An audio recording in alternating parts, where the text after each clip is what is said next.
9, the Gretzky meeting, if you will, of the Standing Committee on Official Languages of the House of Commons, pursuant to Standing Order 1083 and the motion adopted by the committee on Wednesday, September 20, 2023. The committee is resuming its study on federal funding for minority language post-secondary institutions. I will, of course, take time to talk about some recommendations to avoid audio feedback. This is new. Before we begin, I would like to remind all members and other meeting participants in the room, so here, physically, of the following important preventative measures to prevent disruptive and potentially harmful audio feedback incidents that can cause injuries to our interpreters. All in-person participants are reminded to keep their earpieces away from microphones at all times, as indicated in the communique from the speaker to all members on Monday, April 29th. The following measures have been taken to help prevent audio feedback incidents. All earpieces have been replaced by a model which greatly reduces the probability of audio feedback. The new earpieces are black in color, whereas the former earpieces were grayish. Please only use a black approved earpiece. And by default, all unused earpieces will be unplugged at the start of a meeting, so just make sure that the cable isn't plugged. When you're not using the earpiece, please place it face down on the middle of the sticker for this purpose, to your right usually, on the tables here. Please consult the cards or the card on the measures to take. This card here, that is on the table. For guidelines to prevent audio feedback incidents, the room layout has also been adjusted, as you have seen, to increase the distance between microphones and reduce the chance of feedback from an ambient earpiece. These measures are in place so that we can conduct our business without interruption and to protect the health and safety of all participants, including our interpreters. Thank you all for your cooperation. So, having said that, I would like to first off welcome our Minister, the Honorable Randy Boissonnault, who is a Member of Parliament, Minister of Employment, Workforce Development and Official Languages. Accompanied by his team from the Department of Canadian Heritage, we have Isabelle Mondou, Deputy Minister, and Julie Boyer, Assistant Deputy Minister, Official Languages, Heritage and Regions, both of whom are used to being in our committee, so welcome back again. And Mr. Timothée Labelle, first time appearing here at the committee, Director of Intergovernmental Policy and Programs. As you know, we give our witnesses a 5-minute period for their opening remarks, and then we go into the question and answer period. Yes, Mr. Drouin. A point of order, Mr. Chair. During the meeting, the last meeting, I withdrew. Point of order, Mr. Chair. Mr. Chair. It's not a point of order, Mr. Chair. Just a second. Can I finish my point of order and then we can let the others speak? I just would like to extend my apologies to Mr. Lecroix. Mr. Chair, this is not a point of order. Just a second. We have 4 mics on at the same time. Let's finish with Mr. Francis Drouin, and then I will decide. Mr. Chair, I apologize. Mr. Godin, please turn off your mic. Turn off your mic, and then we will let him get to the end of his point of order. Please turn off your mic.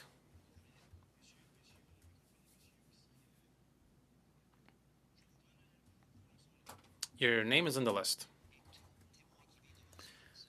All witnesses appearing before this committee should feel themselves at liberty to engage in discussion in a free and respectful environment. I did not do that last week, so I would like to extend my apologies to the 2 witnesses during last meeting.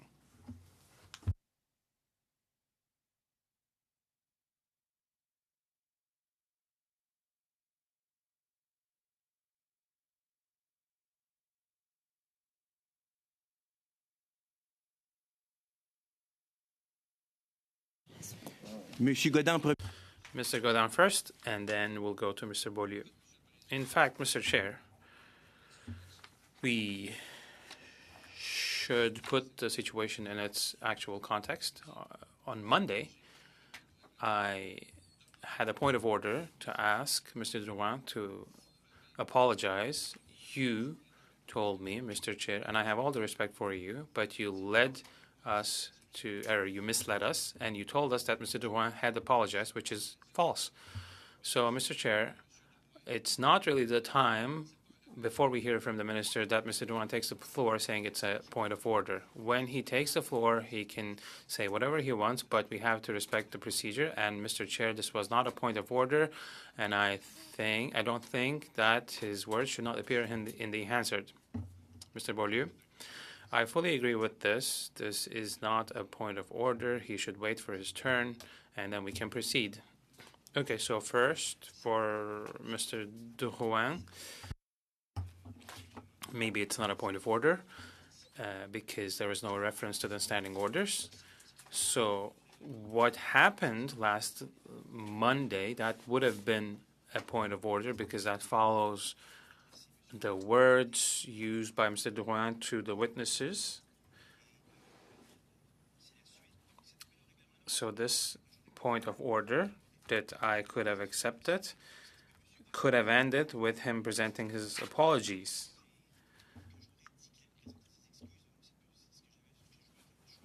I remember that before he finished his sentence, rather he had already withdrawn his words, so that was in the heat of the moment. So maybe you asked me that you told me that he should apologize, and I thought he had already done, but clearly he had not. So this comment from Mr. Drouin is the continuation of the point of order that we could have done because there is no reference to the standing orders here this morning, but it follows what happened on Monday.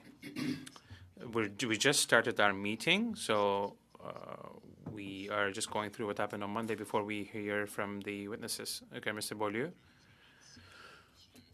When you said that, Mr. Chair, I also had a point of order, and you told us he had withdrawn his words and he had apologized. But Mr. Drouin just withdrew his words. It's just a little too easy. When it's the time for it, we'll have a point of order on that, but we will wait for him to use his time on the floor. Mr. Sere and then Mr. Godin. Thank you, Mr. Chair. I think we should hear from the minister because the minister is going to leave us at 9:15, so that's important.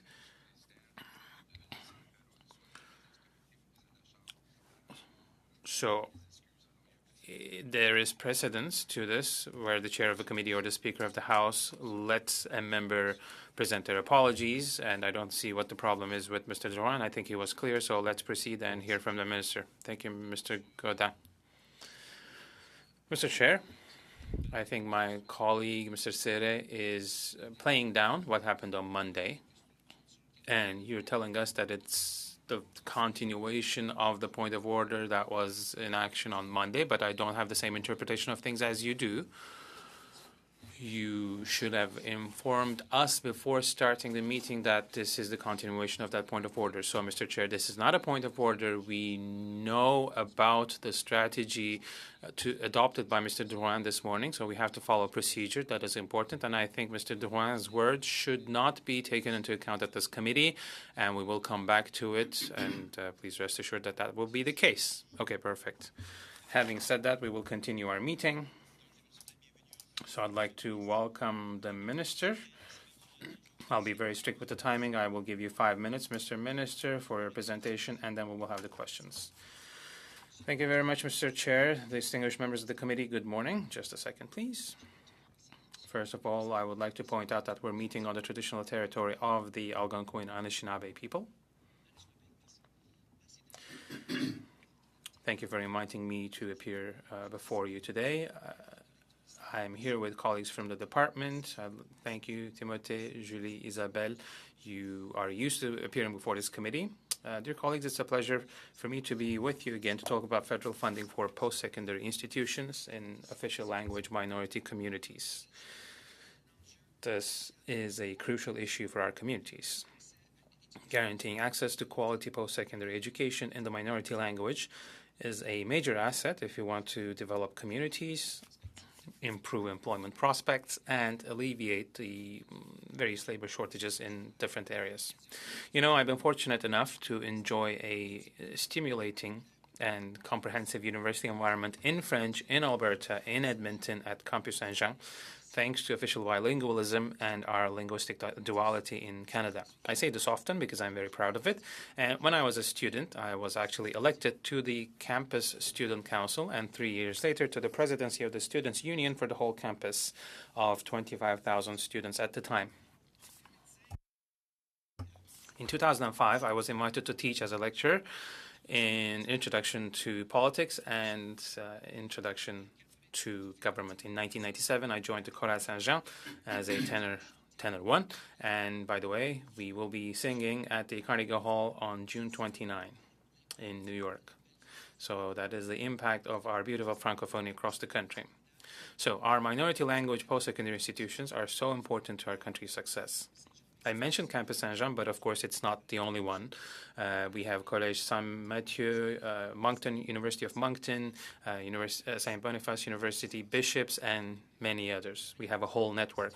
Beaucoup d'institutions postsecondaires au Canada dans les communautés minoritaires ont des problèmes. All size and unique challenges. Rappel au règlement, Monsieur le Président. Point of order, Mr. Chair. Un instant, on va suspendre. Just a second. We're going to suspend briefly.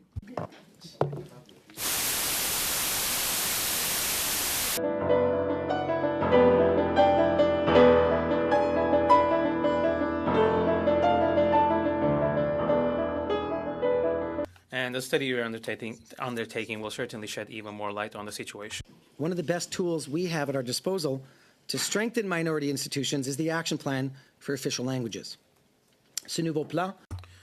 This new plan sets a record for investments in official languages. It totals $4.1 billion and enables us to support communities through more than 30 initiatives.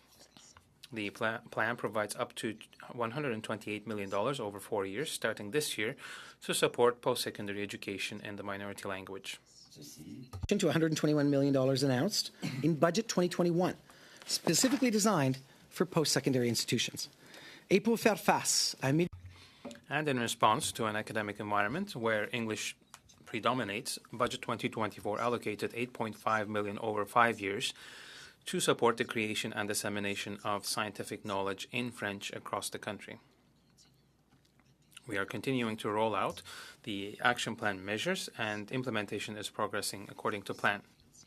Financial investment is a powerful lever for supporting institutions in this commitment, but it takes more than that. All of our partners need to get involved. Provincial and territorial governments are key players in education, and this is the reason why federal funding is provided in collaboration with the provinces and territories. We continue to strengthen our relations with the provinces and territories, notably through bilateral agreements on minority language education and second language teaching. Negotiations for the current year's agreements continue with dedicated amounts for post-secondary education, and I look forward to announcing these news in the coming months. We have to rely on partnerships in all areas if we want to empower Canadian citizens in a minority setting from coast to coast to coast. Mr. Chair, strengthening institutions in minority communities is at the heart of my action plan and my mandate, and I'm here to deliver results. I'd like to thank you for conducting this study, and I'm really looking forward to receiving your recommendations. Thank you very much for your time this morning, and I'm looking forward to answering your questions. Thank you, Mr. Boissonneau. First round of questions, 6 minutes for every political party. This will be interactive question and answers. So first Vice Chair of this committee, Mr. Godin, you have the floor for 6 minutes. Thank you, Mr. Chair. Thank you, Minister, for being here. And I'd like to thank your team of officials. It's always a pleasure. Mr. Minister, I'd like to hear from you on one particular point. Last Monday, during our study, one of your government colleagues held words for our witnesses that lacked respect, and he did not apologize. Do you find that acceptable? Well, I heard apologies from Mr. Francis Dejuan this morning, Mr. Godin. I've already been at committee meetings where things got heated, and when a member apologizes, that should be accepted. My goal here today is to share with you that our government, via the Action Plan for Official Languages and through the levers of the official federal government. Apologies, Mr. Minister, but we have limited time. You know how it is. I just want to ask you the question about your colleague. Are you comfortable with that? Okay. Mr. Chair, can you please stop my time? Did you see the hand of my colleague? Is this a point of order, Mr. General? No? Okay, I have 3 hands up. Mr. Chair, I have the floor. Just a second. I have the floor. And I've asked you to stop my time because I have a motion that I will move. And Mr. General put his hand up. So he wants to take the floor probably. And then Mr. Beaulieu as well. So if you want to put these names in the speaker list. Point of order, Mr. Chair. Okay, Mr. General put his hand up the first. Do you have a point of order, Mr. General? We were made aware of your motion. I knew that you were going to move it. I stopped the time, but you're letting me know Mr. General put his hand up. I thought this was in connection with the motion. It is in connection with the motion. I am Mr. General, Mr. Beaulieu, and then Mr. Serre. Mr. General. Mr. Godin, you have your hand up, but you asked me to stop the time. Okay, let's go one by one. Thank you, Mr. Chair. This follows the meeting on Monday, and we actually filed a notice of motion following the proper rules, and the clerk received the text and shared the motion with you, and I'd like to move the motion today. And I'm going to read the motion. Given the unacceptable remarks made by the Member of Parliament for Glengarry Prescott Russell towards witnesses Frédéric Lacroix and Nicolas Bourdon during the meeting of the Standing Committee on Official Languages on May 6, 2024, and that the member has withdrawn his remarks but has not apologized, it is resolved that the committee requests the Member of Parliament for Glengarry Prescott Russell to apologize to witnesses Frédéric Lacroix and Nicolas Bourdon, as well as to members of the committee. I think, Mr. Chair, as a committee, we owe it to ourselves to have respect for our witnesses. It was unacceptable. That is why I moved this motion. Before carrying on with the list, before going on to something else, let us please concentrate on this particular topic. Mr. General. I would like to move an amendment on this motion, and you will receive it in the next few seconds. Second paragraph, be it resolved that the committee request the Member of Parliament for Glengarry Prescott Russell to apologize to witness Frédéric Lacroix and Nicolas Bourdon, as well as the members of the committee. B, request the immediate expulsion of the said member from the committee. C, request the immediate removal of the member from the Association Interparlementaire de la Francophonie, and D, request his removal as president of the Canadian branch of the association, and E, report this situation to this regarding this unacceptable situation.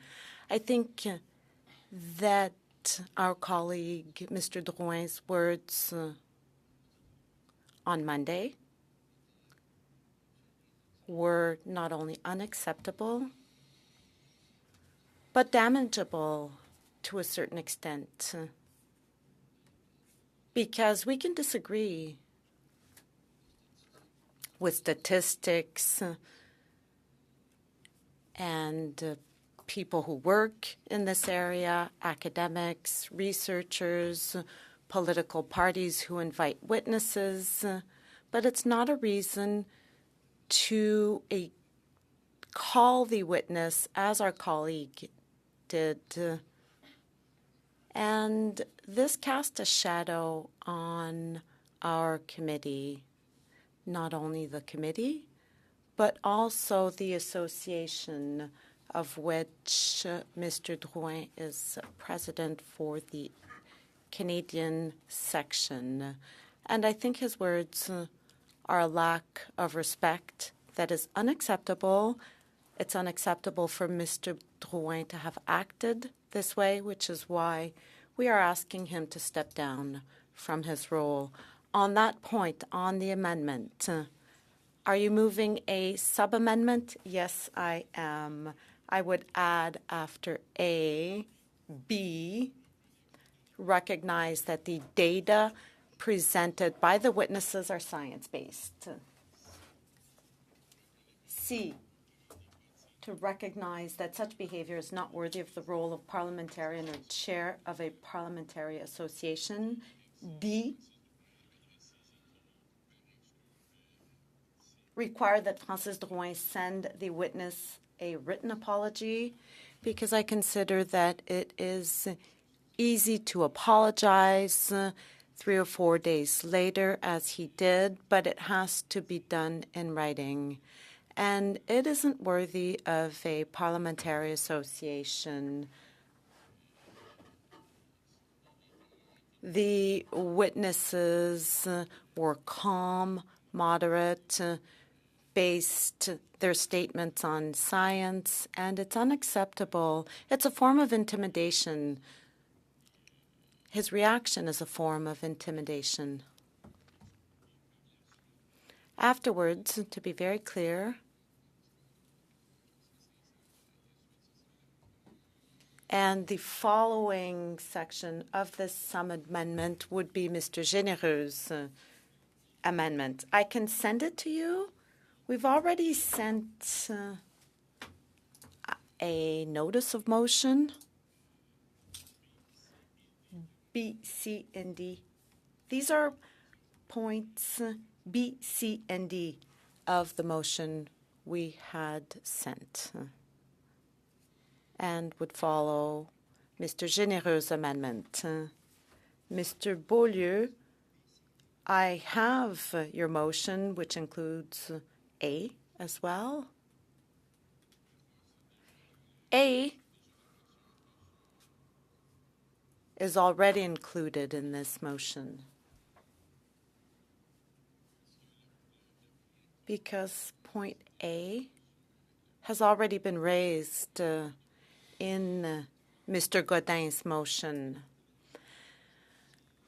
We don't want to waste any time, so I had Ms. Ashton, Mr. Serré, and to keep track of the speaking list, I'm going to start with Mr. Godin's amendment, and after that, we will proceed. Mr. Godin, be it resolved that the committee A, it is the Mr. Généreux's amendment. You are right. A, require that Francis Drouin send written apology. B, request the immediate expulsion of the member from the committee. C, require his immediate stepping down as president of the Canadian section of the Association Parlementaire de la Francophonie. And D, report this incident to the House. What you're saying, Mr. Beaulieu, this is the sub-amendment, that before we move on to B, you would like to recognize that such behavior is not worthy of the role of parliamentarian or chair of a parliamentary association would become B. To recognize that the data presented by the witnesses are science-based. A, your B would become another point. So we would move ahead B, C, D, and B would read as such. Recognize that the data presented by the witnesses are science-based. C, recognize that such behavior is not worthy of the role of parliamentarian or chair of a parliamentary association. D, require that Francis Drouin send the witnesses a written apology, which is already part of the amendment in my view. And D, call on the member to immediately resign as chair of the Canadian branch of the Assemblée parlementaire de la Francophonie. And E, report this incident to the House. We could insert A, B, and C because we are I'm not sure that the amendment includes the request of a written apology. A, B, C. It would be A, B, and C to begin with. Regarding the sub-amendment, Mr. Serré, you'd raised your hand. Otherwise, Ms. Ashton raised hers. Mr. Chair, Mr. Sanson had raised his hand, and you have the floor. After that, Ms. Ashton will have the floor. Chair, I think that these motions aren't, or amendments aren't receivable, and I would call the vote. Because we don't have authority to request the member, to ask the member to apologize.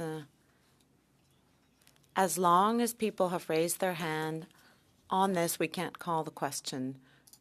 First of all, let's collaborate on the motion. Thank you, Mr. Sanson. Ms. Ashton, the floor is yours. On Mr. Beaulieu's sub-amendment, Ms. Ashton, please go ahead.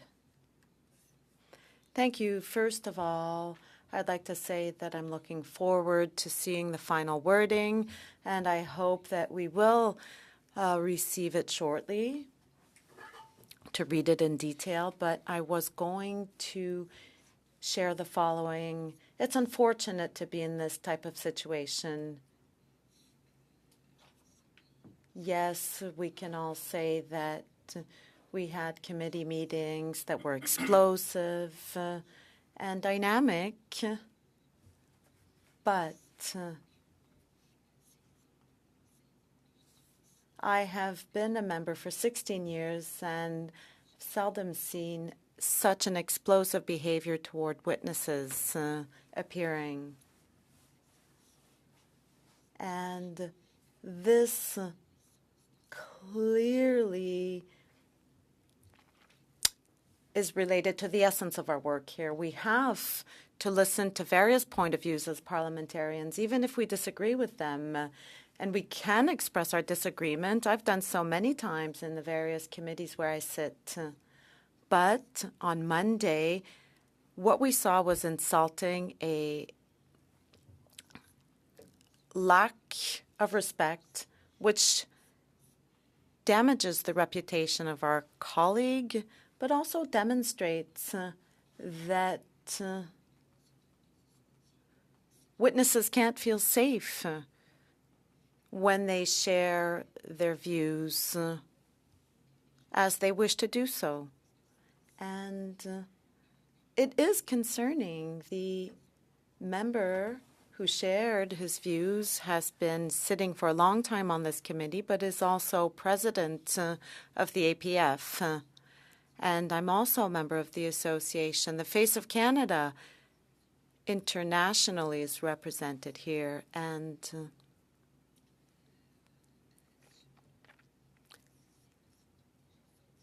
if news isn't out yet, it will be shortly, and our colleagues will find out about this. This is unacceptable to behave in such a manner as a representative of our country's francophonie. And finally, I'd also like to share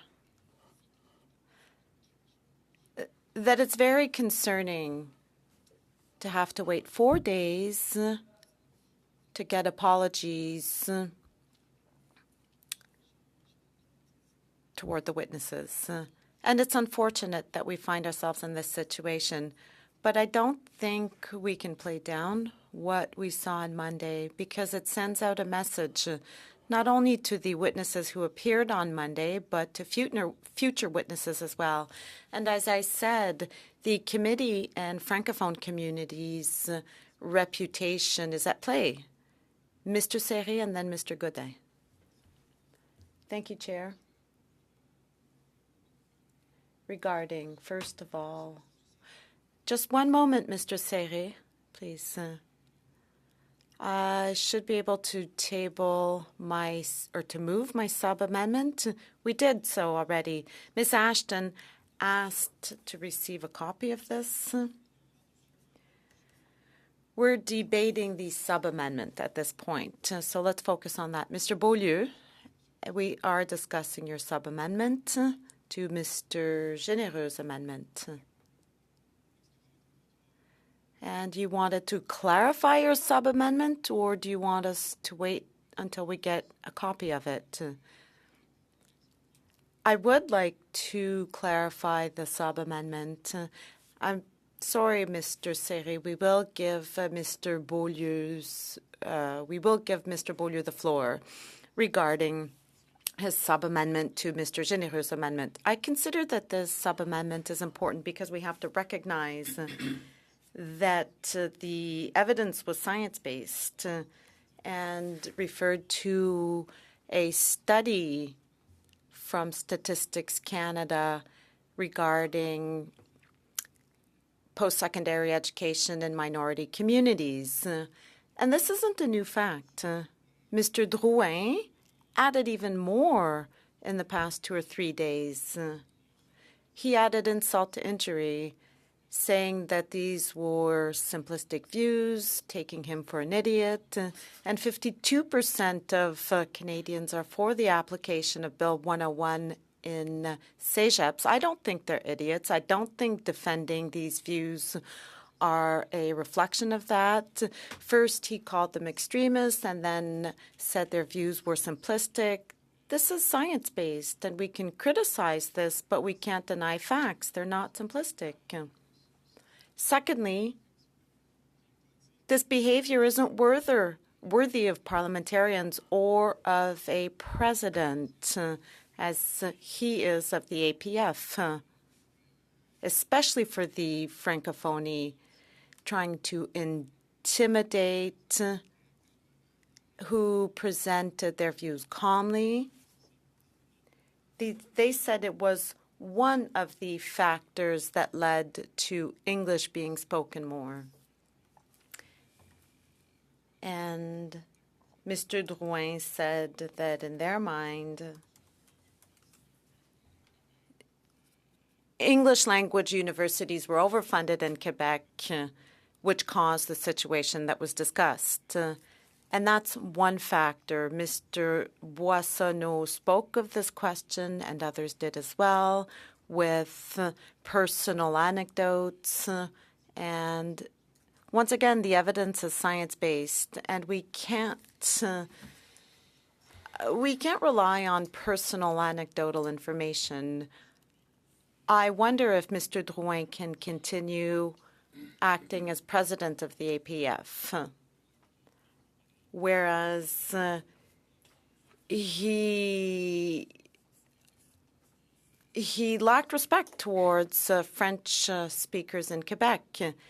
The convention is planned this summer in Montreal.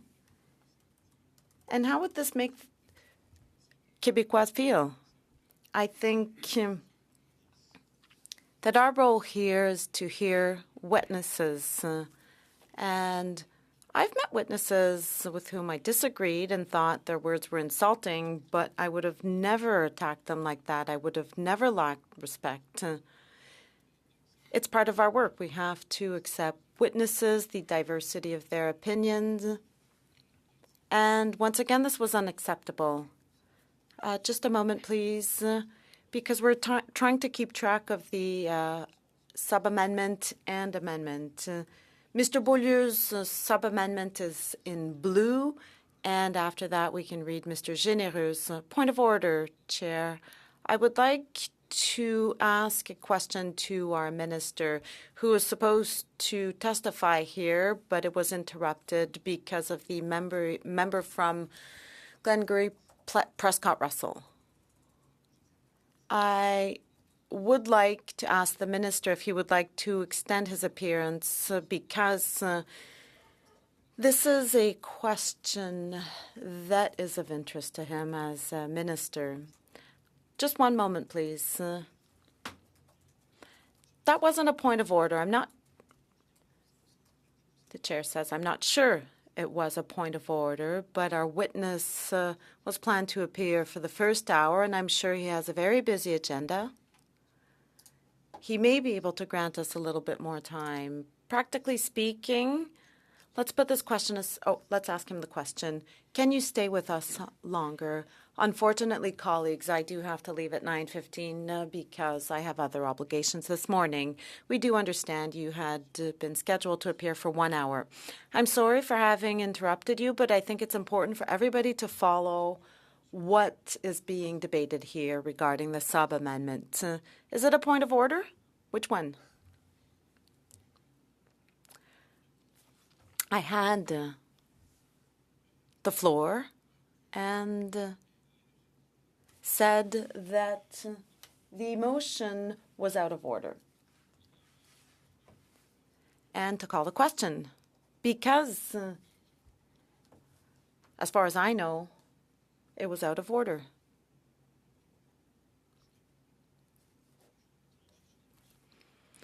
I could have decided on the motion from the onset, but the original motion has changed with these amendments and sub-amendments, and it is out of order. But as long as we didn't debate, it could have changed and thus be in order. I don't know if this can help the committee. So we are discussing a motion, amendment, sub-amendment. The motion is out of order. First, the chair would have to request UC because the chair can't censor members of the committee. Let me finish. As pursuant to the standing order of the House of Commons, we can report this to the House, and then we could decide. I don't know what the Speaker of the House's authority is in this matter, but as chair of this committee, I cannot censor what has been said, despite what behaviors were expressed. And to bring this back to facts, last Monday, you were all here. I was going to hit the gavel and to ask our colleague, Mr. Drouin, to withdraw his words, and he did so before I had to hit the gavel. This morning, he apologized at the very beginning of the meeting before we heard the minister for his opening statement. As chair, I have to recognize that he did apologize and that we heard these apologies, but perhaps not as we had agreed to do so with the media. Regarding the motion, amended and sub-amended, it is out of order. I call the question. Donc, ceci étant dit, Having said that, we will come to the end of the point of order because I've just decided on that. I made my decision on that. Mr. Sampson is right in asking for the vote. That is the decision of the chair. Mr. Chair, you mentioned that Mr. Drouin presented his apologies today. Let me finish, Mr. Chair. Mr. Godin, I did not say that Mr. Drouin presented his apologies. What I said is that my only option is to let Mr. Drouin apologize to the committee. Mr. Chair, I was in the House yesterday afternoon, and the Speaker, who comes from the party in power, mentioned this point. So at the procedural level, why is it out of order? Because, Mr. Chair, you asked me a question. Let's go one question at a time. Why is it out of order? I just explained it to you. You cannot go to the Speaker it has to be resolved at the committee level. But here at the committee, I'm telling you is that the only thing that the committee or the chair can do with the committee is to report the situation to the House. And when it's before the House, then the Speaker can decide.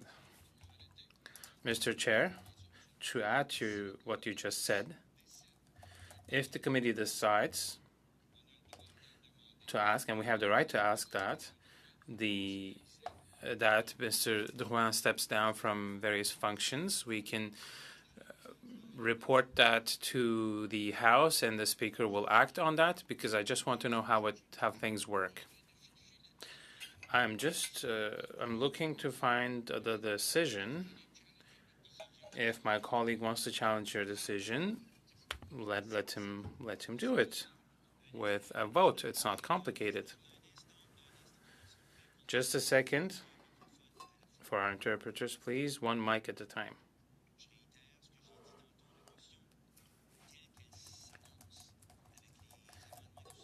So with the motion, with the amendments and the sub-amendments, it's out of order, and I'm explaining to you why. What you heard, Mr. Godin, at the House yesterday tells us that we can only report the situation to the Speaker, and that is the maximum that the committee can do. Mr. Sanson is right. He asked for a decision to be made on it. I made the decision. Now the committee can accept or can challenge this decision. If it is accepted, it will be reported to the House. Let me just finish, Mr. Beaulieu. Well, first, accept the chair's decision or challenge it, or accept the decision as is and ask a report to be made to the House. 2, challenge the chair's decision, as I have ruled on the motion, amendments, and the sub-amendments, and it goes to the House again if it's successful. So a vote has been asked for. So there's nothing else I can add to that. But if it's on this procedural point, Mr. Beaulieu, I'll hear from you. Otherwise, we'll go vote. We don't have the power to have him step down from his parliamentary duties, but we can ask for it. We don't have the right to remove him. That's not what we're doing. But we're asking for an apology. We are presenting our opinion. We recognize that it's not worthy of a parliamentary role. I understand, Mr. Beaulieu. Mr. Chair. Okay, let's go to the vote. And I will read from our Green Bible to you. It's under committees and questions of privilege. Neither the committees nor committee chairs have the right to censure the actions and behaviors of a member. If the committee wishes that specific measures are taken against an individual, the situation has to be reported to the House. And it continues. So that's what I'm explaining, but a member has asked for the vote. The amendment of Mr. Généreux includes the elements to say that this is reported to the House. But the amendment, the motion, and the sub-amendments are out of order. There are other options we can explore. As amended, as sub-amendment amended, the motion is not in order. It's out of order for the reasons I have explained to you. Okay, we're now going to vote on challenging the chair's decision. Shall the decision of the chair be sustained? Is the question. Je vais m'abstenir. Monsieur Iacono. Monsieur Iacono.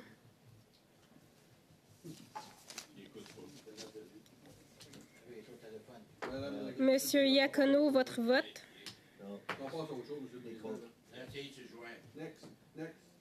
Je passe au prochain. Madame Brière. En faveur. Monsieur Iacono, en faveur. Madame Brière. Oui. Monsieur Sanson. En faveur. Monsieur Serré. En faveur. Monsieur Dalton, Contre. Monsieur Généreux, Contre. Monsieur Godin, Contre. Madame Cousy, Contre. Monsieur Beaulieu, Contre. Madame Ashton, Contre. Ça veut dire qu'on ne parle plus de ça. Parce que ça va la changer. Donc, la décision de faire appel de décision n'est pas maintenue. Donc, techniquement,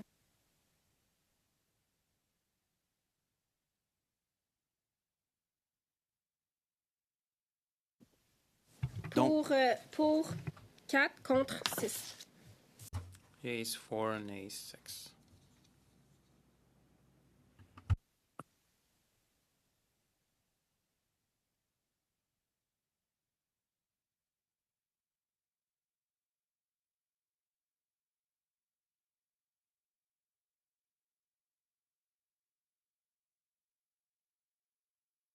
OK.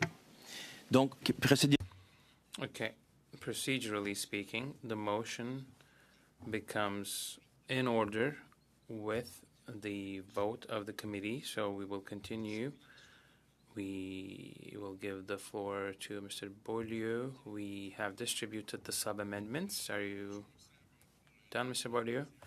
Well, the second point,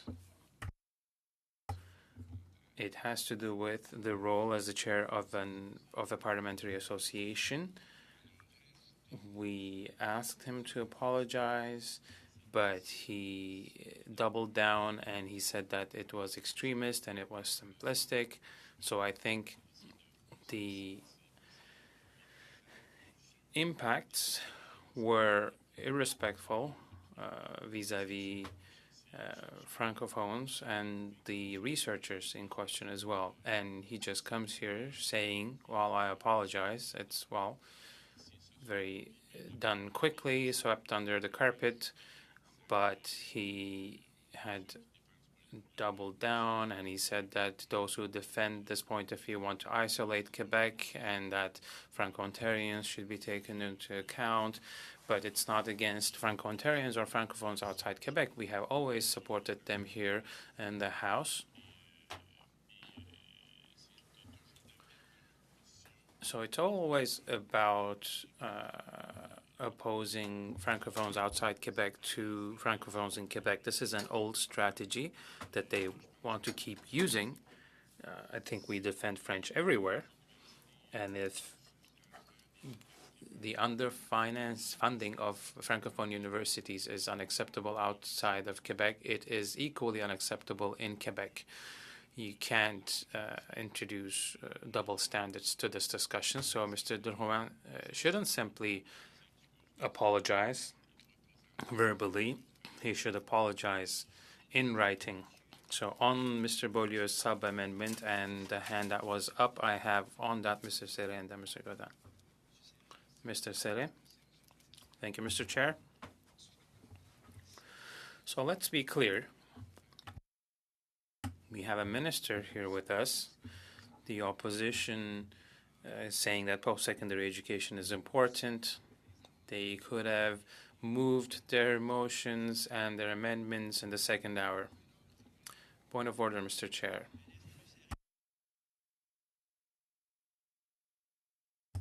I did not finish. Mr. Godin. Mr. Chair, I would like my colleague to withdraw his remarks because he's meaning that we're ill-intentioned. This is not a point of order.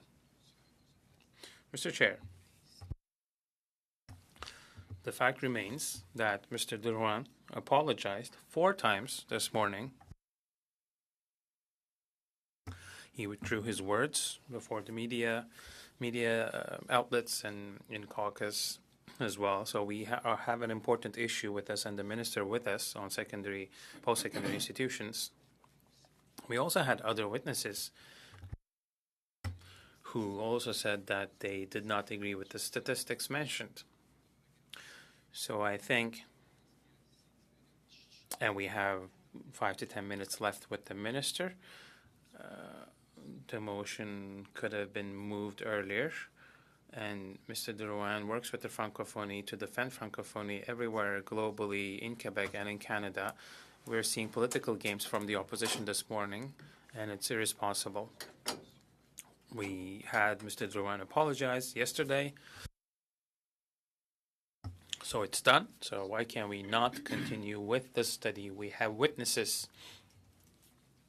We have Madame Boyer, Madame Bondu, who are going to be with us in the second hour. They could have done this in the second hour.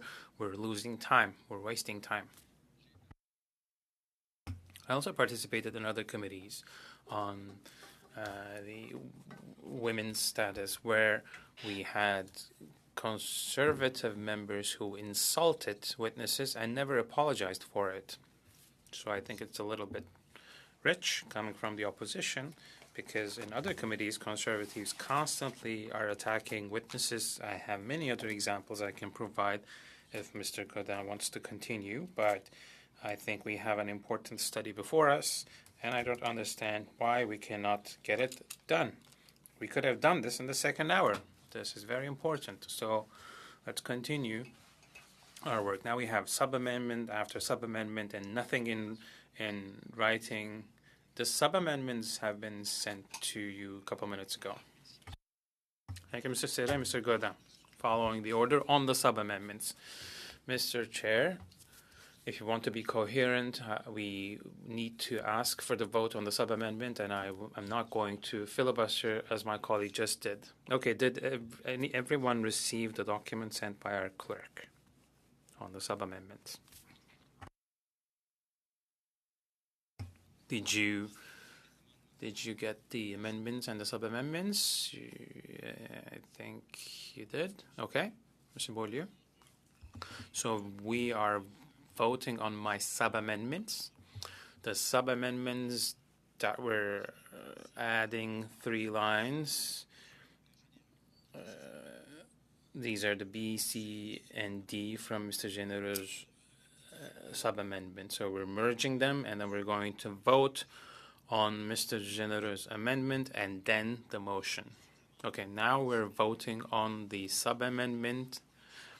I think the sub-amendment text should be in blue font in the text. Okay, we're going to the vote. This is on Mr. Beaulieu's sub-amendment. Oui. Je vais m'abstenir. Monsieur Iacono. Contre. Madame Brière. Contre. Monsieur Sanson. Contre. Monsieur Serré. Contre. Monsieur Dalton. Pour. Monsieur Généreux. Pour. Monsieur Godin. Pour. Madame Cousy. Pour. Monsieur Beaulieu. Madame Ashton. Pour. Pour 6, contre 4. Yea, 6, nay, 4. Yes, Mr. Godin? I just want to be added to the list of speakers after the result of the vote. We just voted. Yeah, after the results. But the result has just been given. Do you want to take the floor on the amendment? Okay, so Mr. Beaulieu's sub-amendment has been accepted. Just a second, Mr. Godin. I saw your hand. Mr. Beaulieu's sub-amendments have just been adopted. They are now part of the motion as amended by Mr. Généreux. We did not change Mr. Généreux's text. We just added it after Mr. Beaulieu's amendment. Mr. Godin. If there's a point of order, Mr. Beaulieu, go ahead. Can we please get the whole thing? Did we receive Mr. Généreux's amendment as well? Yes, I was trying to differentiate between the sub-amendments and the amendment. So the blue text is Mr. Beaulieu's sub-amendment. So we're now going to Mr. Généreux's amendment to Mr. Godin's amendment. Mr. Godin has asked for the vote. I have my hand up, Mr. Chair. Mr. Chair, I apologize. I asked for the floor, but I was interrupted because Mr. Beaulieu had a point of order, and at that point, Mr. Serre did not have his hand up. Mr. Chair, thank you.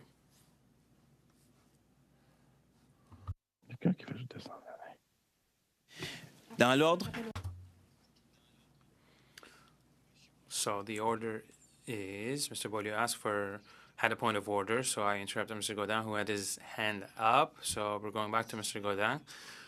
If this is a point of order, Mr. Serre, I will give it to you if you have a point of order.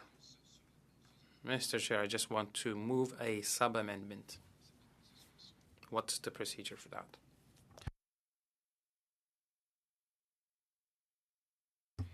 This is not a point of order, Mr. Serre.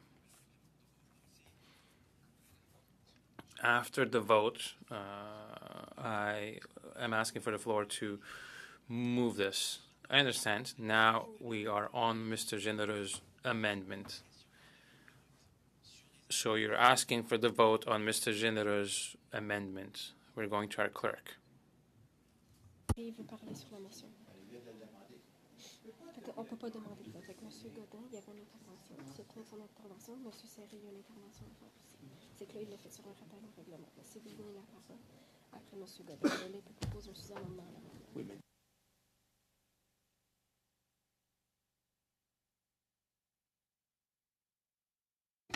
Désolé, c'est... Sorry, the chair seems to have made a mistake. Mr. Godin, you cannot ask for the vote because the floor is still open to amendments to the motion. We voted on the sub-amendment. We're now on to the amendment.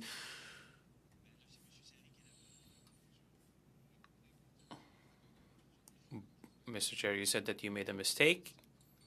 So my question is, when can I ask for the vote? As long as there are amendments and sub-amendments, you cannot ask for the vote.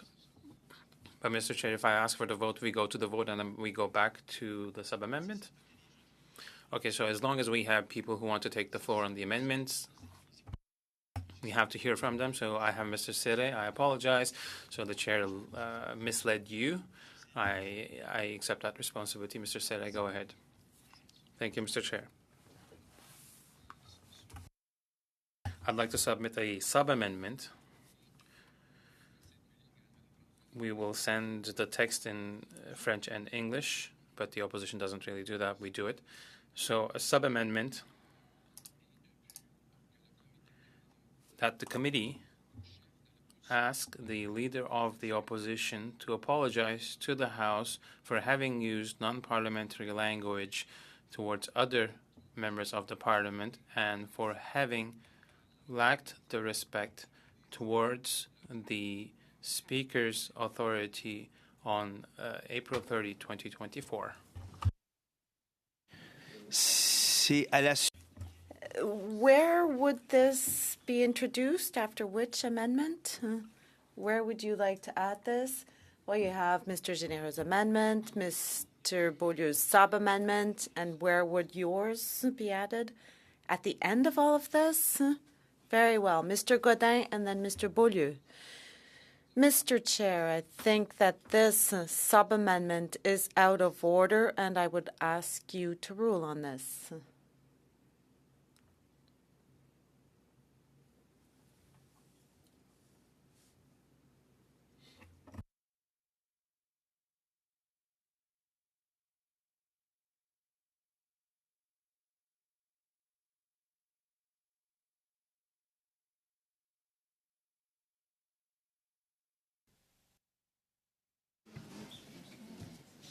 Monsieur Serre.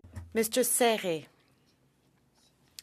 I think your sub-amendment is out of order because it's not directly related to the issue that happened last Monday.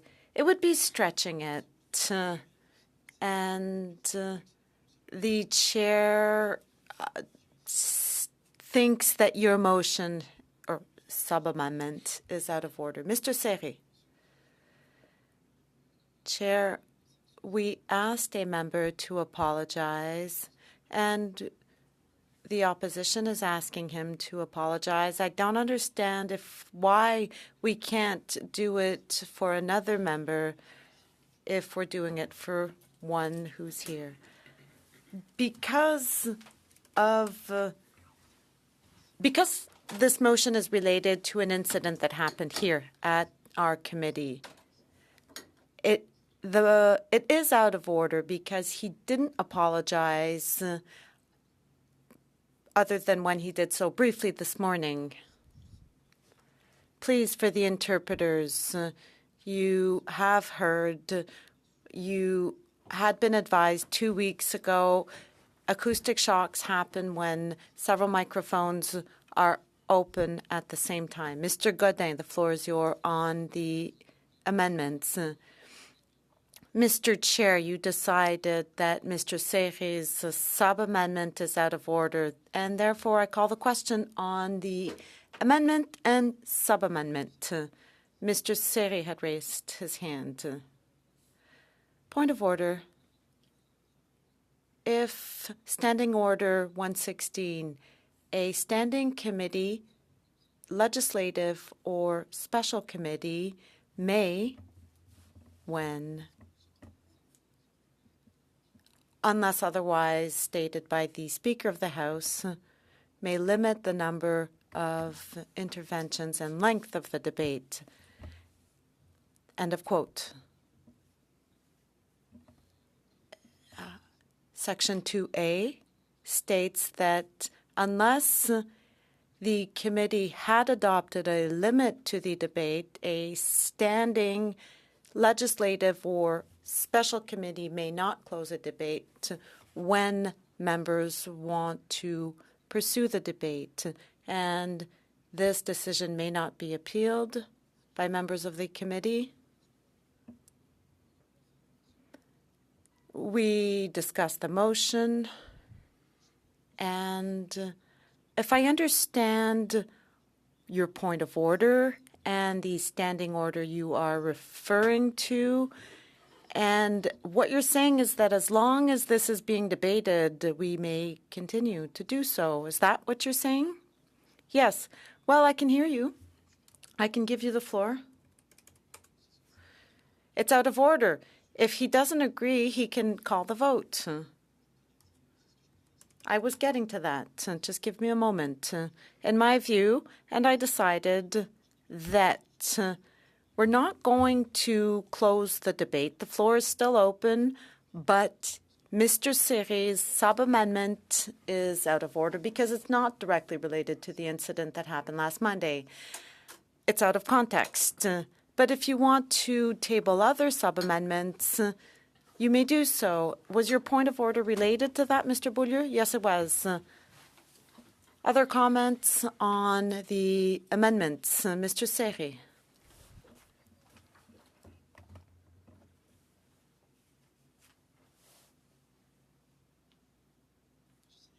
Mr. Serre, was your hand raised? Did you have another comment? Mr. Chair, I would like to clarify the amendments that will be tabled or that were tabled. What amendment are we debating? Because I tabled one. I tabled a sub-amendment. And we are debating Mr. Beaulieu and Mr. Généreux's amendments. I just wanted to clarify the process because, as mentioned earlier, when it comes to apologies from members, Mr. Beaulieu said something that was misleading because Mr. Drouin did apologize several times yesterday to journalists or through journalists, and members of the opposition and other committees insulted witnesses without any consequences. And if we take the process at hand here, I have a hard time understanding why the opposition here is attacking Mr. Drouin, who is a proud Francophone, by the way. And I think it's important that when it's a question, when it comes to facts, we have to rely on facts. The motion was out of order pursuant to our parliamentary procedures, but the journalist did hear his apologies. And I think it's important to stick to facts and focus on those here today, because all of this is happening for political reasons. And I'm concerned with the situation. I think we have an individual who, during a committee meeting, was very passionate and said things that others have repeated. Other witnesses said the same thing. And I think we have to be very careful in that regard.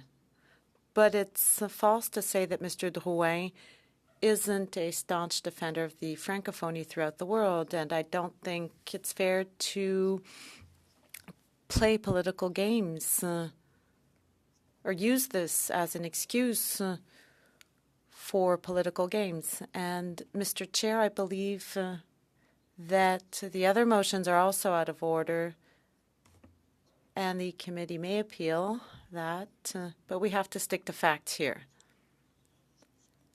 Speaking order, Mr. Beaulieu, Mr. Drouin, Mr. Sampson. To keep focused, Mr. Gaudin moved a motion that was amended by Mr. Généreux. And Mr. Généreux's amendment led to a sub-amendment that Mr. Beaulieu moved here. And I spoke to it being out of order or in order, and this will be referred to the House of Commons. We voted on Mr. Beaulieu's sub-amendment, and I will read what we voted on today.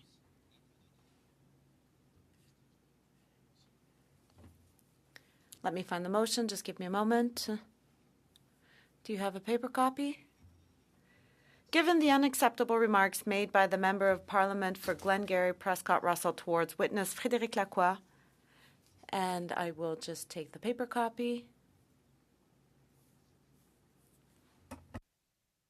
Exactement. Donc, étant donné les Given the unacceptable remarks made by the Member of Parliament for Glengarry Prescott Russell towards witnesses Frédéric Lacroix and Nicolas Bourdon during the meeting of the Standing Committee of Official Languages on May 6, 2024, and that the member has withdrawn his remarks but has not apologized, it is resolved that the Committee A requests the Member of Parliament for Glengarry Prescott Russell to apologize to witnesses Frédéric Lacroix and Nicolas Bourdon as well as to the members of the Committee. B, acknowledges that the data presented by the witnesses in support of their testimony is based on science. C, recognizes that such behavior is not worthy of the position of a parliamentarian or president of a parliamentary association. D, demands that Francis Drouin issue a written apology to the witness. And we have been debating on what I've just read. We now have to vote on Mr. Généreux's amendment, which is as follows. E, demand the immediate removal of the Member of Parliament for Glengarry Prescott Russell from the committee. F, requests the immediate resignation of the Member of Parliament for Glengarry Prescott Russell as chair of the Canadian branch of the Assemblée parlementaire de la Francophonie. G, requests the immediate resignation of the Member of Parliament for Glengarry Prescott Russell as international chair of the Assemblée parlementaire de la Francophonie. H, reports to the House on this intolerable situation. Is everybody following?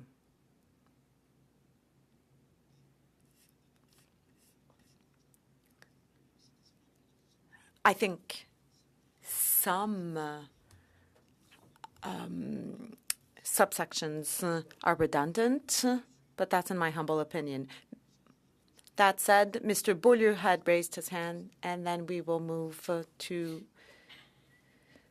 the other members. On Mr. Généreux's amendment, I think we can argue for a long time, and I think everybody's expressed their point of view and therefore call the question, and would like to call the question. As long as the debate is open on the amendments, we can't call the question. Ms. Lambropoulos stepped down from this committee for far less, and because she'd questioned the fact that French was declining, or French was losing speed in Quebec.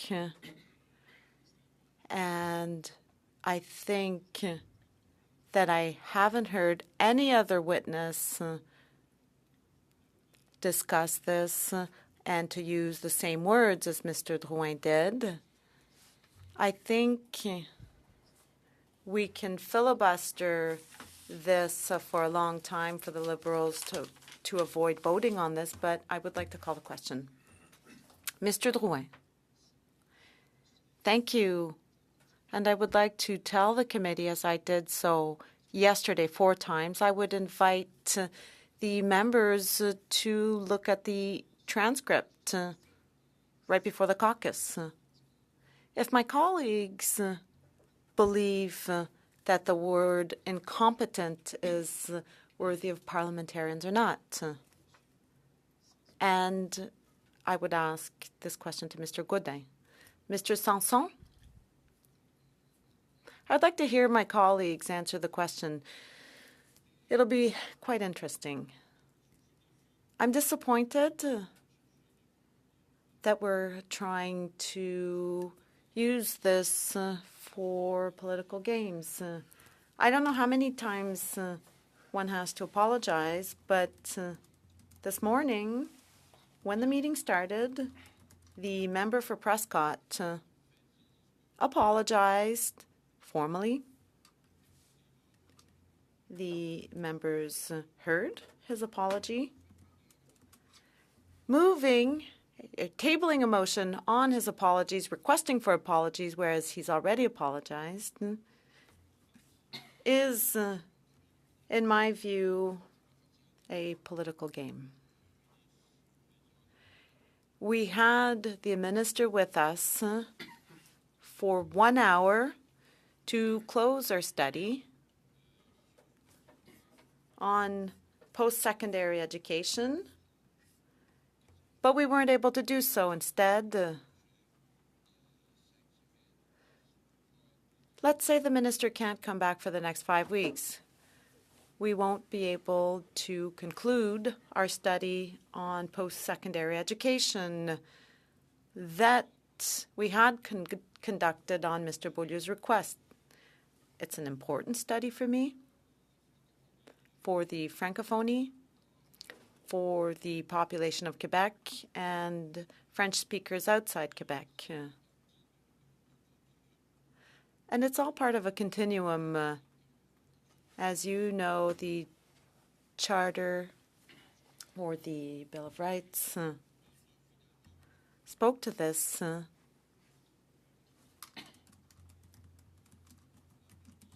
Our government understands that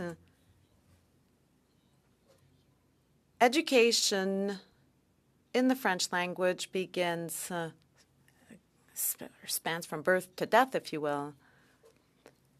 And we can make a big difference.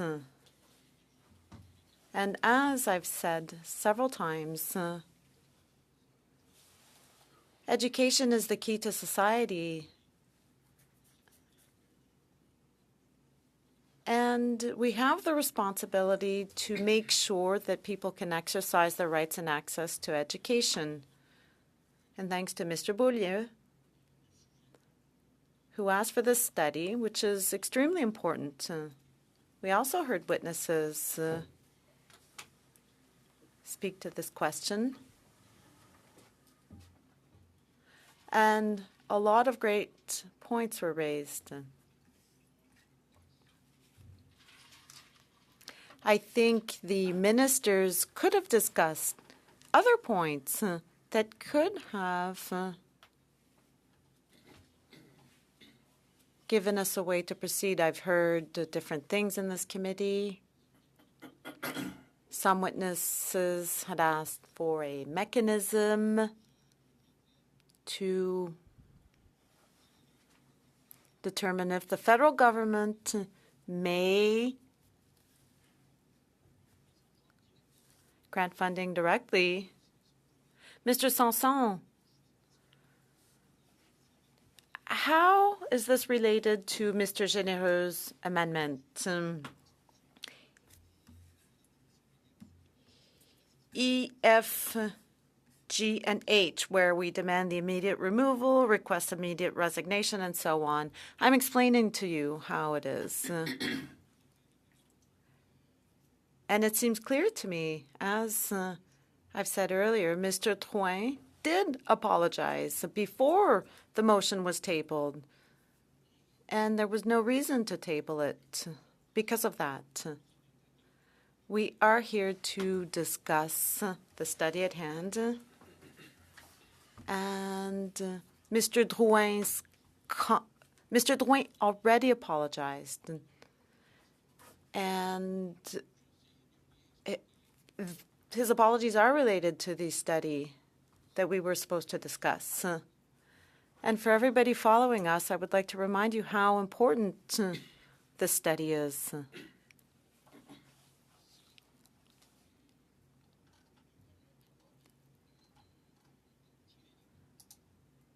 If we can't close the study, we will have wasted a whole year. And the minister was here this morning with us to discuss the very question and to answer our questions, questions that had been raised by the witnesses, those who were here on Monday and those who were here at other meetings for the past 3 or 4 months. Those people had made suggestions that were very interesting for me regarding structures or developing a structure where experts could help us find a mechanism that would allow the federal government to fund academic institutions directly. As a former executive, I know that working with Heritage Canada and the government isn't always easy to get the funding we need.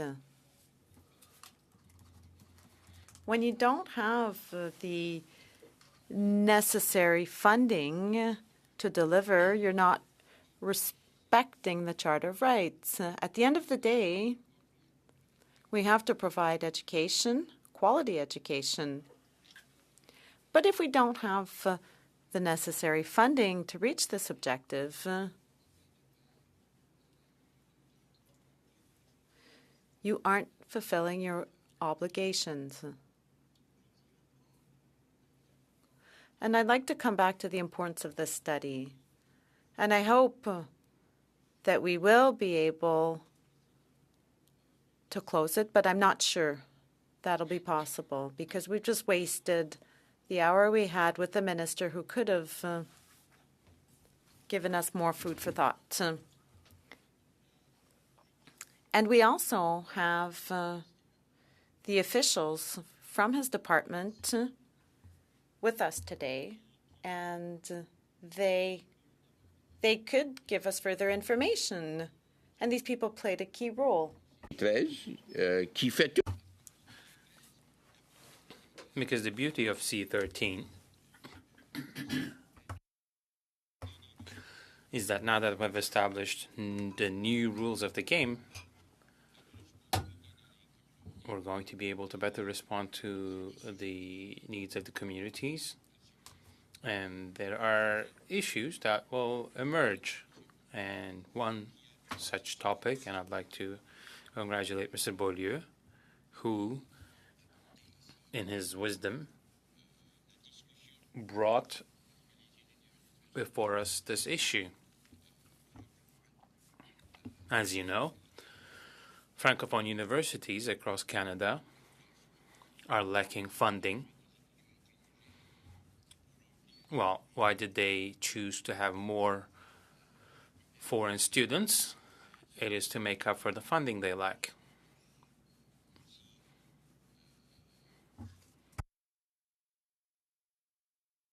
The provinces aren't always very open to supporting these institutions and to ensure the continuation of the services and making sure that the needs in French are met.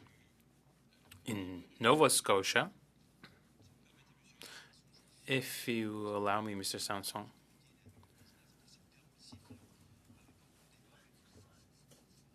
we would need to come back to our topic of discussion. You talked about apologies, and then you went on to talk about C-13. I've allowed these kinds of interventions before, but as the chair, my role is to make sure that the debate remains focused on the question before us. You did that when you talked about the apologies and that the member has apologized 4 times, but we are talking about Mr. General's amendment. And it is about E, F, G, and H in the document. It's about the removal of the member from the committee, the resignation of the member as the chair of the Canadian branch of the Assemblée parlementaire de la Francophonie, and then also as the international chair of the Assemblée parlementaire de la Francophonie, and that the committee report the situation to the House. So I will keep listening to you, but your comments should revolve around these issues.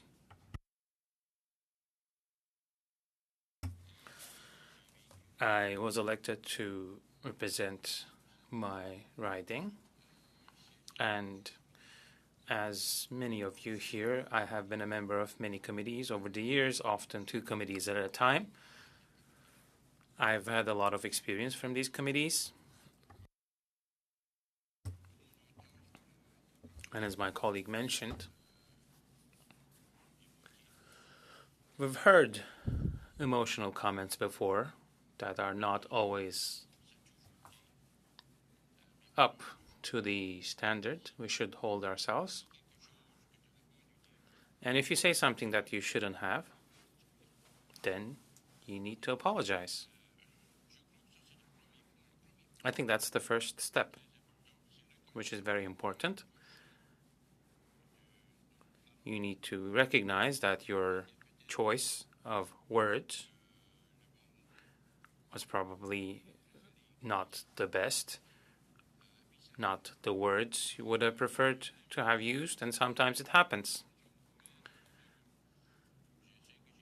I've been here for 9 years. I've had so many conversations,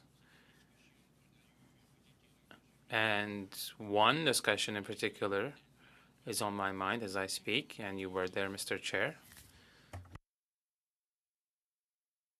When we had the head of Statistics Canada, things got heated.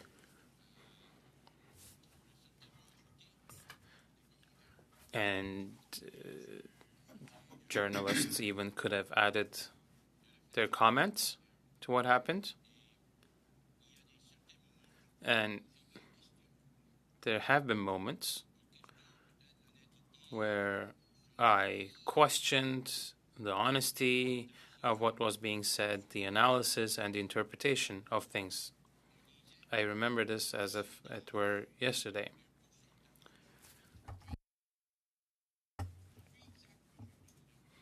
What was said, Mr. Chair, was that the outcome of the questionnaire or the survey could be even more precise than going door to door.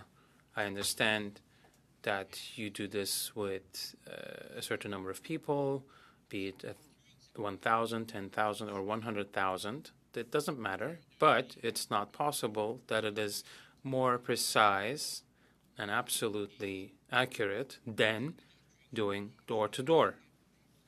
And Mr. Chair, I'm underlining an important point here. The choice of words is what matters, and I remember this very vividly. And I questioned what was being said as directly as an Acadian could do.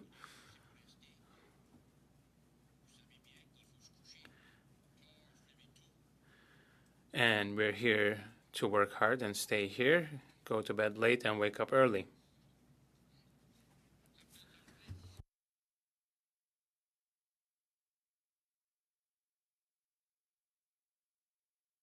I apologize.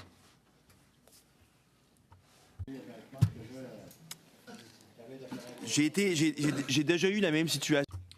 I've had the same situation as the chair. I think Mr. Bolio will remember this. I allow such things.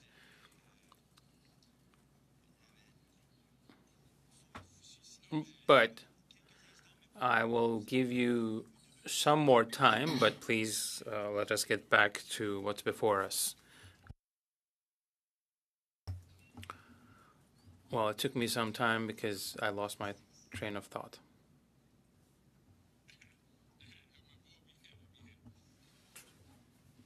I lost my voice, but it's coming back. There's a point of order. Go ahead, Mr. Genera.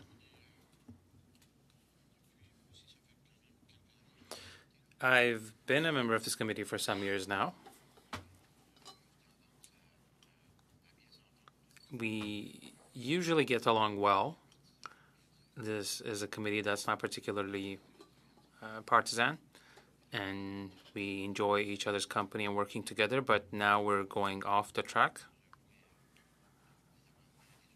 We have amendments and sub-amendments that are very important in relation to what happened, which is not funny. Quite the contrary. So we need to make sure that we finish our work with this motion and the amendments. Everyone keeps talking about wasting time. Here we had the minister and we still have witnesses. So if you want to come back to the study, if it is so important for you, let's get back to it and let's take action. Thank you, Mr. Genera. Mr. Sanson, did you finish on Mr. Genera's amendment, his amendments? Absolutely. He mentioned not being partisan, but that is exactly what the motion on the table is doing.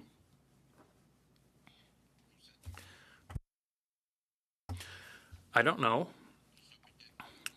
what they are expecting, but if you use words that you shouldn't have, your responsibility is to apologize. Mr. Drouin did that this morning. And we heard that in the beginning of the meeting, he apologized. Now we have a motion on the table that asks Mr. Drouin to apologize.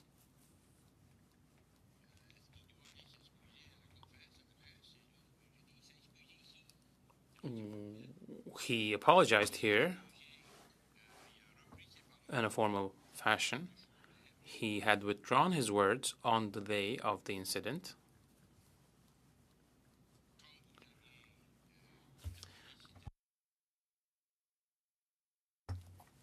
And as you stated, the motion is out of order. But I go back to my point. Sometimes we say things that we shouldn't. And when that is the case, we have a responsibility, and we've seen that responsibility exercised here. And as a member of parliament, I've seen and heard all kinds of comments and gestures where people should have apologized but did not. So why does the motion before us is asking for him to apologize when he has already apologized? And often we see people who should apologize. Last week, for instance, we had about 150 young people in the House of Commons, and the leader of the opposition used unacceptable language. And it's not me saying this, it's the Speaker of the House of Commons. He was not kicked out of the House because of what he said, but because of the fact that he did not accept his responsibility. Just a second, Mr. Sampson. Mr. Godin.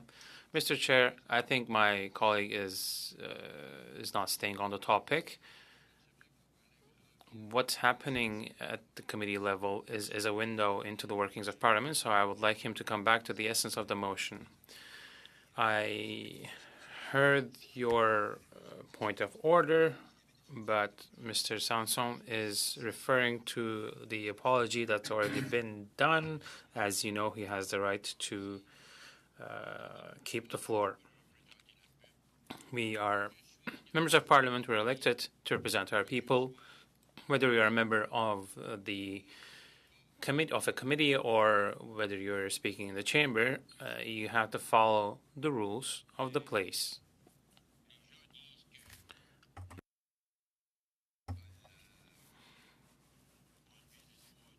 People are saying that the Speaker of the House took away the Leader of the Opposition's right to remain in the chamber, but that's not the reason why he was removed.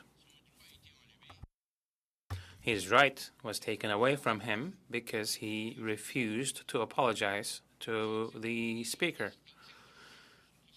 So it's exactly what's happening here, with the exception that here Mr. Drouin was a lot wiser because he took the matter seriously and apologized formally. In the other situation, he was removed, not because of the word, because people are saying he used the word wacko, but it's not the word. And Canadians know that. This is serious. A leader of the opposition who aspires to become the Prime Minister of Canada, and when he is asked to assume his responsibility, where the arbiter, the Speaker of the House in this case, clearly indicated that the words he used were not acceptable in the House. He is the arbiter in this case. That is democracy. He is the Speaker of the House of Commons. We trust him, and we ask him to ensure democracy, and it is his duty to make sure that people respect the rules, the guidelines, and the procedures in the House of Commons.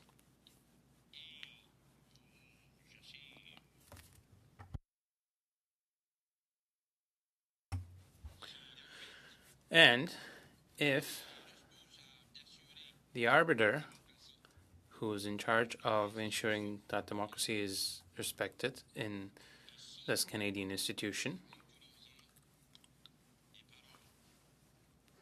is there, and if I had myself used unacceptable words according to the arbiter that we elected democratically, all 338 of us voted or had the right to vote, and this person has their responsibilities. It's not just that he takes a decision lightly.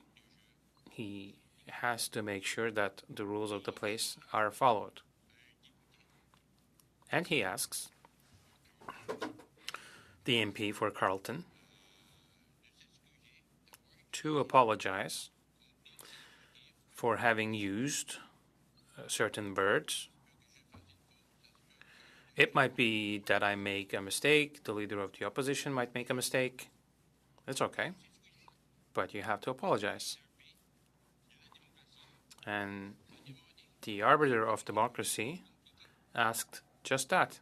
It's nothing more complicated.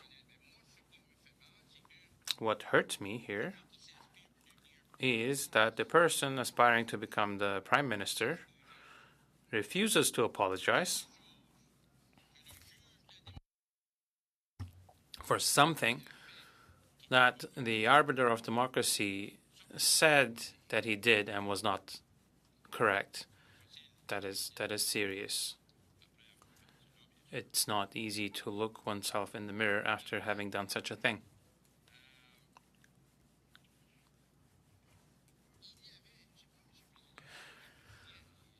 I don't know if you remember this, Mr. Chair, and I don't know if you were in the House at the time, but if I remember correctly, we had about 200 people,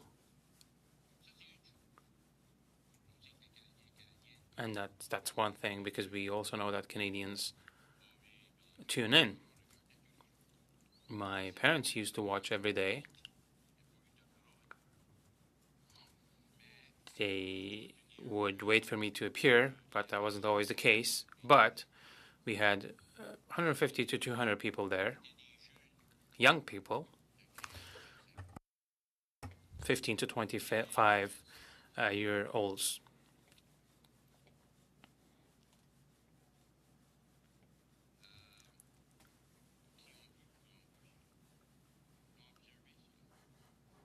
They witnessed what happened.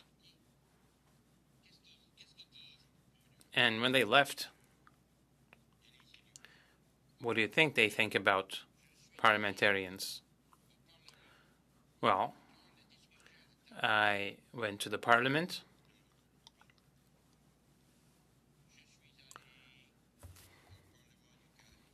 I went to the Parliament of Canada. I was very proud, and you told me that that's the place where laws are made to make sure that Canada prospers, etc. And I heard an MP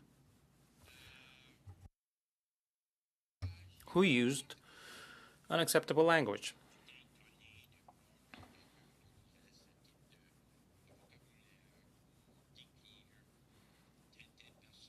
And they witnessed someone using this kind of language to describe someone. So those might be the dinner table discussions, right, before the parents. And that's where we get our first education from our parents. And that happens at the dinner table.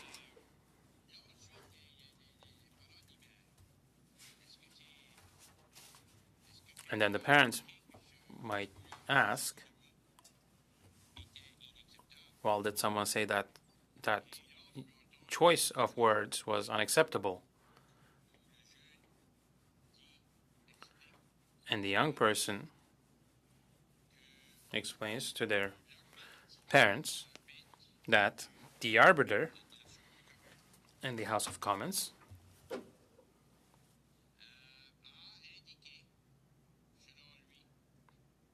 said that, according to him, that was unacceptable. Inacceptable. And once again, he said that the language was unacceptable.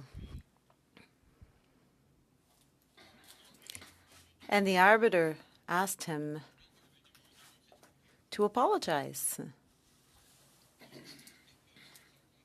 And the member didn't apologize. Furthermore, at some point,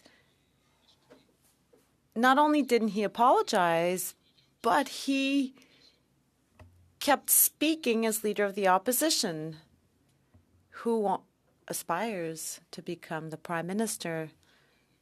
And that's a little bit harder for me to understand. I'm trying to see what type of conversation parents could have with their children if the young person who was here. Point of order, Mr. Chair. I'll take your point of order, Ms. QC, but just give me a moment, please. The clerk has just said that we have to leave the room by 11. Does anybody here want to extend beyond 10:15? We have to agree. We have to, because we need unanimous consent. I can't go beyond 10:15. I have other obligations. I'm sorry. I'd like to stay here. I would have liked to stay here all day, but I can't. That's the end of it. We can't stay here beyond 10:15. Ms. QC. Thank you, Mr. Chair.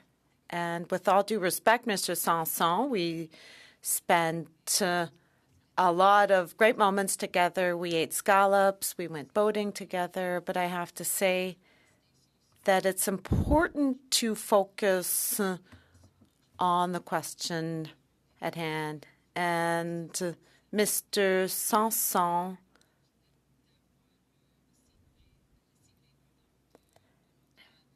has lost track with regard to what we've been discussing today. Mr. Sanson, I would like to remind you that it's important to stay focused on the essence of our discussion. I apologize, Ms. QC, but his last comments draw a parallel between the member here who apologized voluntarily, whereas another member chose not to do so without naming the person. It's a little bit stretched, but it is somewhat related to Mr. Généreau's amendment. Mr. Beaulieu, point of order. Yes, I don't want to extend the meeting because we're filibustering, and it demonstrates that they're not taking Mr. Drouin's behavior seriously, and everything is led to because it was politicized, or it was a way to politicize French speakers outside of Quebec to divide them. And just like other times where this was used to justify the advancement of the English language. Yes, we agreed not to extend beyond 10:15. Point of order, Mr. Godin? Yes, regarding Ms. Cousy's point of order and what Mr. Beaulieu just said, this is a way to trivialize something that was quite serious. And we are doing what Mr. Serré asked us not to do earlier. The Liberals are being inconsistent. They're filibustering now, whereas they asked us not to do so earlier on my sub-amendment. It may be legal, but it isn't moral. It's not a point of order. With a comment, Mr. Sanson, regarding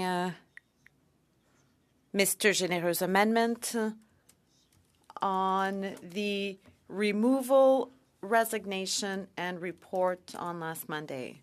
Thank you, Chair. I would like to thank my colleague for supporting me, because sometimes we do get off track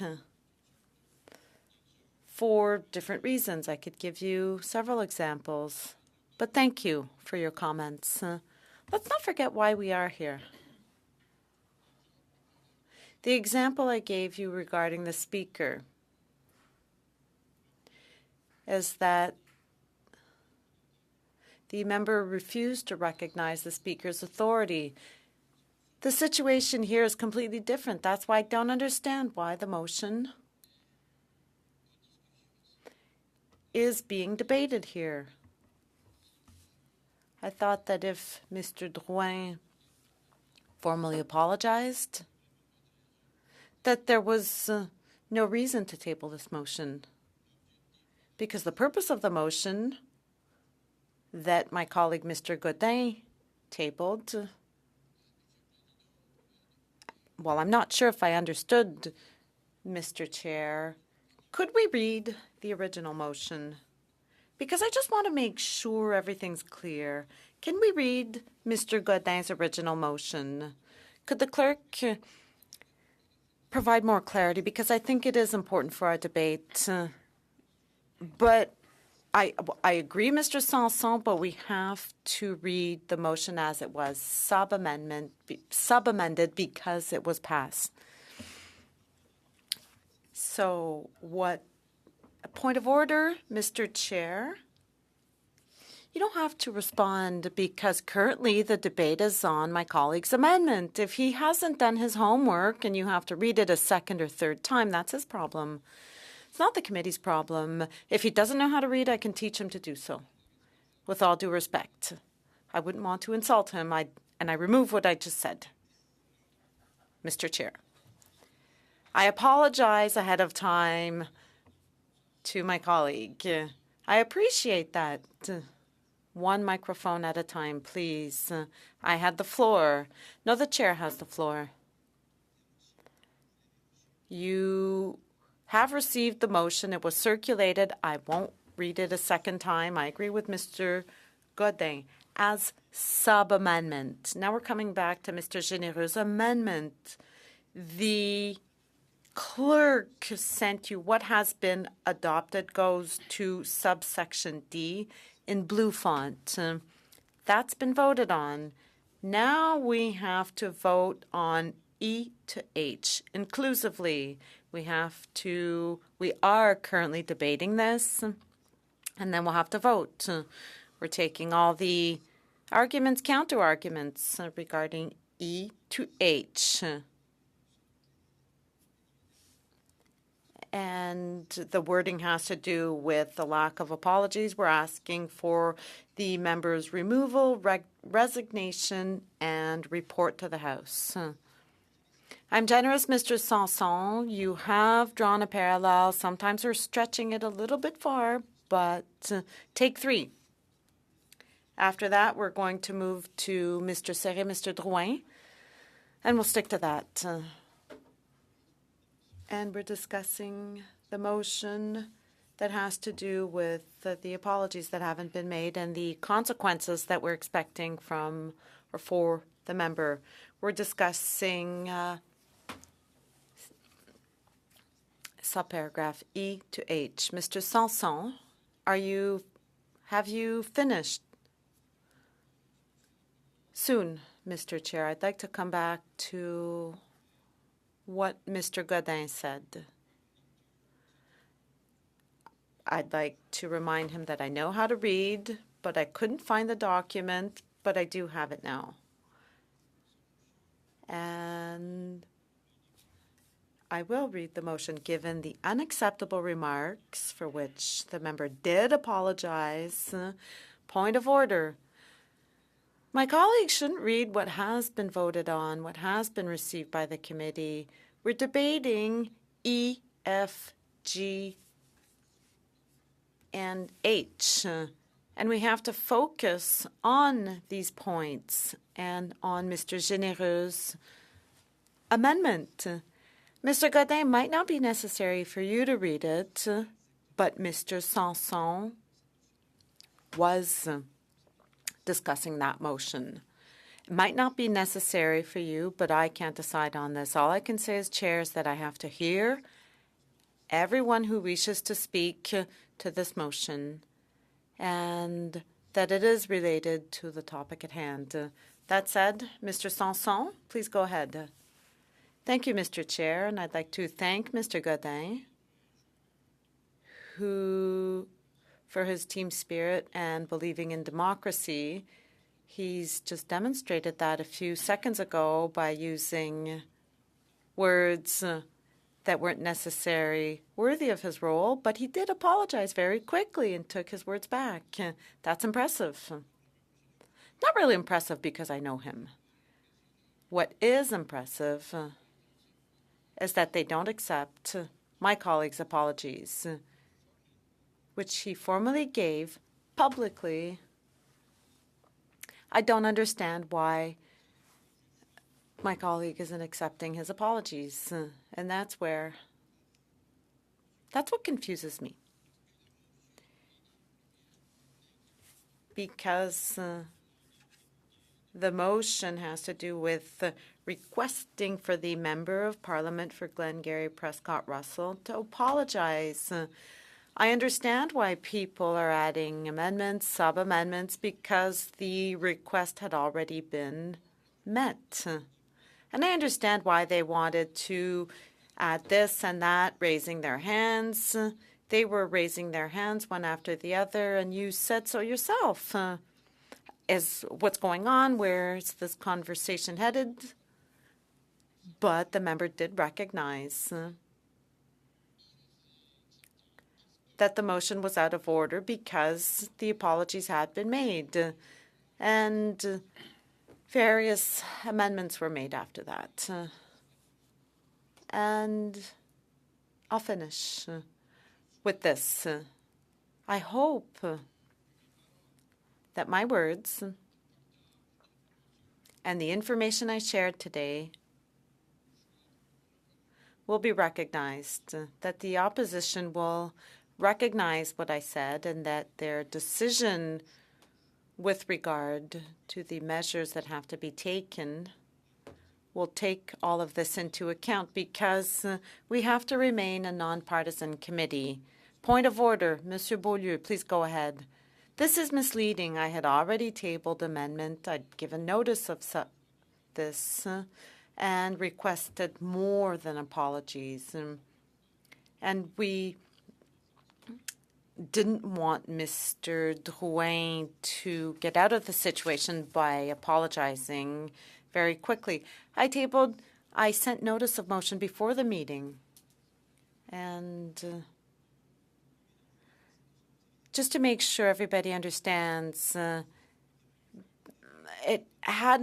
the notice hadn't been sent in due time, which is why we proceeded this way. Well, given the seriousness of the situation, we're asking for several measures to be taken and going beyond apologies, because he should have done so much faster, much sooner. And we have to consider this far more seriously. Mr. Beaulieu, I can't determine if or how serious the matter is in your view, but the only thing I can do is recognize that people want to keep debating on this. As members of Parliament, we've seen this elsewhere. Mr. Beaulieu, you may remember we gave you the floor on various issues, and the only thing the chair can do, as long as time is respected, I'm far more flexible here, because otherwise the chair's decisions can be appealed. And please, I'm asking you to be collegial, as our committee usually is. Please respect the parliamentary procedure. We're in a democracy in Canada, and as long as we respect the rules, perhaps you may not agree with the way the chair operates. It may be even irritating to you, but I have to accept and hear what Mr. Sanson has to say. I'll let you conclude. I don't want to waste time.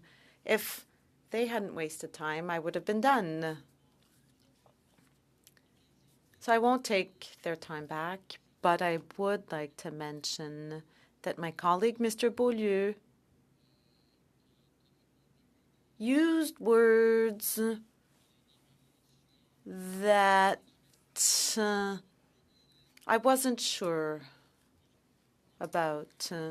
And I can see how the Bloc and Conservatives played political games, and that's unacceptable for me. That said, Mr. Chair, thank you for your flexibility, and I would like to thank once again the committee and hope that this has made you wiser for the future. Thank you, Mr. Sanson. Before we move on, we have 7 minutes left. Mr. Godin, 1 moment, please. I have the floor. I've been repeating that interpreters are injured during committee meetings when several microphones are open at the same time. We know that's where the injuries are coming from. We thought it was because of Zoom or Teams. No, it's within the committee rooms. Please, once again, 1 microphone at a time. As members of parliament, we have to follow the rules in a democracy such as ours. One at a time, please. That said, before handing the floor to Mr. Serré and then Mr. Drouin, the clerk has to proceed as such. Do we adjourn? Do we suspend? And we were discussing C-13 or another piece of legislation where we had to suspend the meeting, but it was complicated.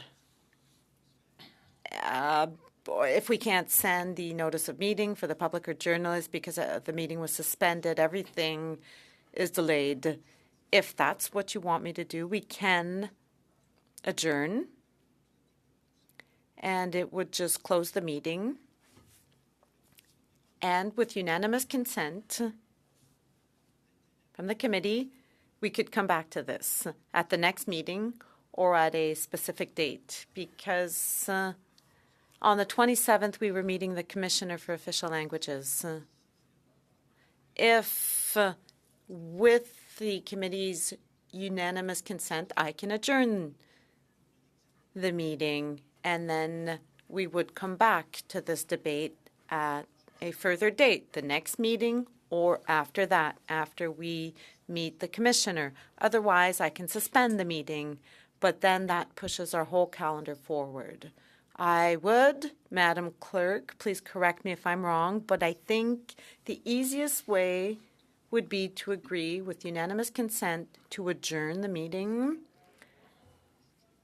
And after having, I would suggest hearing the Commissioner, and after that we could come back to this debate. And we will absolutely have to do so because of unanimous consent. Otherwise, we suspend, but then there won't be any further notice of meeting. It's as if the meeting never stopped, the clock never stopped. So before you ask for suspension, just give me a minute.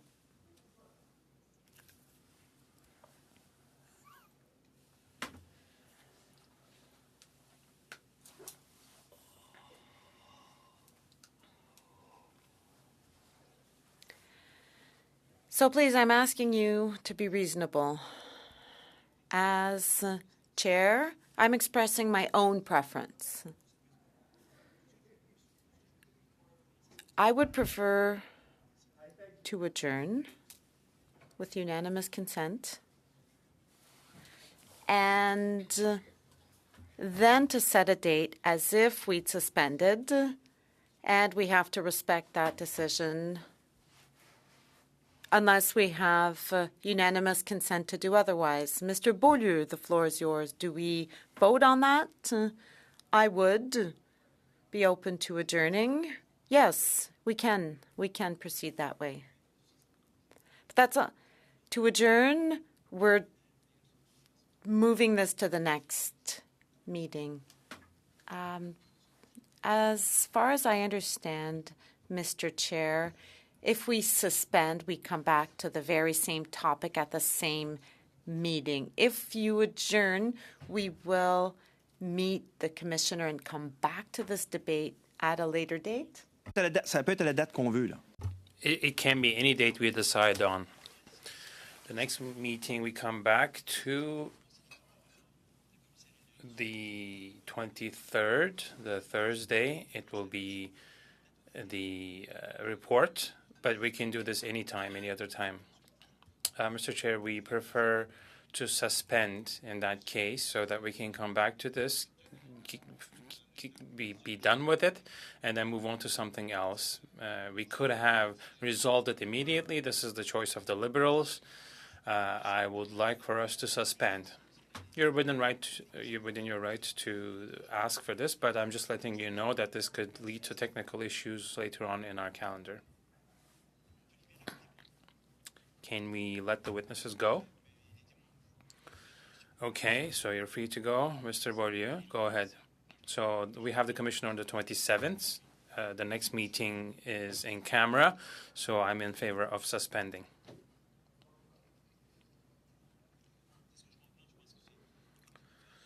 Based on what I understand, the committee prefers to suspend, so we will suspend, but that means the next meeting will have the same meeting number, the Gretzky number. It is as if we never stopped. We're not closing, we're not ending the meeting, so we are suspending. I'm the first on the list, Mr. Chair.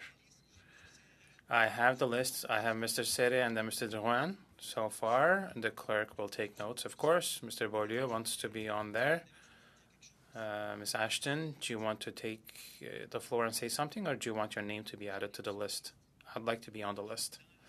Okay, the order is Mr. Serre, Mr. Drouin, Mr. Beaulieu, Ms. Ashton, and Mr. Godin.